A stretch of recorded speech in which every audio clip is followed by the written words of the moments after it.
All right, I'm back for Dasta US's ongoing coverage of ESL Impact Dallas Finals. I'm here with Mnmzzz of the freshly minted FlyQuest RED, coming off of a close loss to 9 Pandas Fearless. I wanted to ask you first off, you guys looked like you had a pretty strong opening against the Russian squad, but things sort of started to go wrong in the second half. Can you sort of walk us through why you felt you lost momentum in the second half? I think it had a lot to do with in the first half we talked about we needed to make sure we weren't hesitating, and I think that we just sped up too much. It kind of happens. First game jitters. It was a best of one. Last time we went to a best of three with them and in Katowice, and we did good. We went all three. So I think right now our mentality is just learn and reset and go into our best of three later. And of course, you don't know who you're going to be playing next, but it's potentially going to be likely a Brazilian squad or an NA squad. Do you guys? So how do you prep for what's your plan to prep between this match and the next match, not knowing who your opponent's going to be next? I think we're just going to talk about this game first. Make sure that if we get overpassed in our map pool, that we know what we did wrong, and we make sure that those mistakes are hammered out very well, and then we just go from there, I think. Yeah, definitely. And so we had a chance actually to talk to your family before the match. We had a chance to interview the whole Mnmzzz fan section. How does it feel to sort of have your whole family come out to support you on the stage? Yeah, it's awesome. It's something that not a lot of people get, and I think because of being home crowd advantage, it's really nice to just you win a cool round and you hear everybody in the crowd. So we definitely appreciate that, and we feed off of that. So it's nice. I wanted to ask you as well. We sort of talked about with your parents about the period where CLG Red folds, and you had that 2-month period where you're orgless, and you talked about it as a very stressful time for you and your teammates. What was CLG Red had supported the women's scene for such a long time in North America. For them to go, how long did you guys know before CLG Red collapsed? What was the timeline like that? We figured out the same day. So the same day that we were told we had an emergency meeting, we had an emergency meeting about an hour after that, and we were told that was our last day. So it was instant.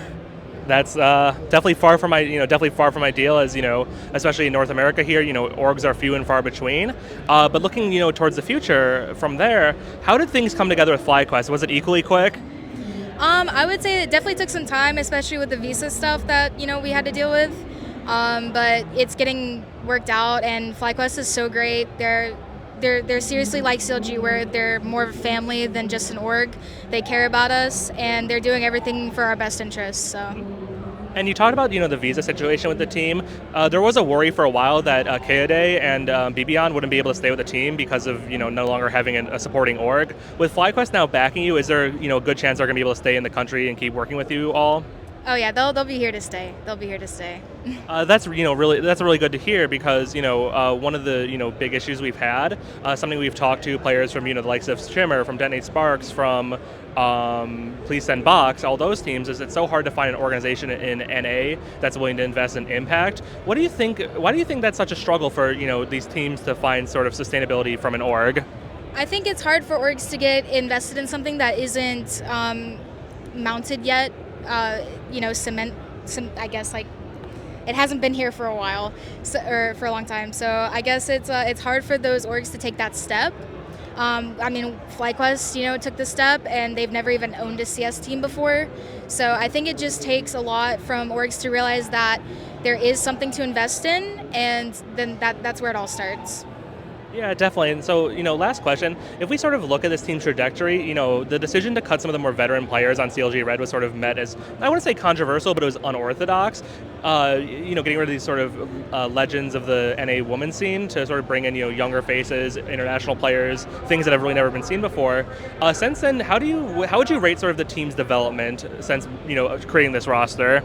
So I think that this roster is more set for the future. I think that we're grinding out now to be well developed in the future, whereas the previous team was more, I guess they weren't as invested. They were interested in other endeavors such as Valorant. So I think this team is more so just for sustaining the future of whatever we're building at Red. All right, awesome. That's really good to hear. Thank you so much for your time, and good luck on your next match. Yeah, thank you. Thank you.